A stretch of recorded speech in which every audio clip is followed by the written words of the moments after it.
አንድ እህት የነበረችና አርግዛ በሰላም ተገላገለች። ልጇ በሰላም ከተገላገለች በኋላ ልጇ ኦክሲጅን ያስፈልገዋል አሏትና ኦክሲጅን ክፍል አስገቡት።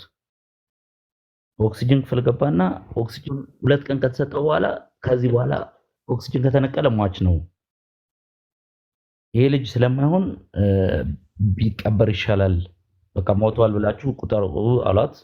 እኔ አጋጣሚ ፊልድ ነበርኩኝ። ስመለስ እንደዚህ ሆኗል ስትለኝ መቼ እናርገው ብለን የቦሌ ሚካኤል የሚቀበርበት ወረቀትም ታስጨርሰዋል አይደለ? እሱን አስጨርሰን በሆስፒታል እንትን ትዝ አለኝ። ከዛ ምን እያረኩኝ ነው ምናምን አልኩኝና የአቡነ እጨጌ ዮሐንስ ጸበላቸውን ከቤት ሄጄ አመጣሁኝና ተቀባ ልጁ።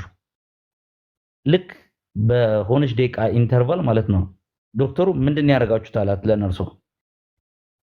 ምንድን ነው የሆነ ስትለው ምንም ልቡ በስነ ስርዓት ይሰራል፣ ምንም አይሰራም ብለውት የነበረው ወረቀት ጽፈውለት የነበረው ልጅ ልቡ በስነ ስርዓት ይሰራል፣ ሁሉ ነገሩ ይሰራል። አሁን እንደዚህ ሁሉ ሆኖ ብድግ ብሎ ተነሳ ልጁ እና ይሄንን እኮ ነው ኦልሞስት አሁን 2 ዓመቱ ነው ልጁ። እና አቡነ እጨጌ ዮሐንስ ሙቱን ያስነሱት እና የዛን ጊዜ የተሰማኝን ደስታ አንደኛው እልል ብላችሁ አመስግኑልኝ።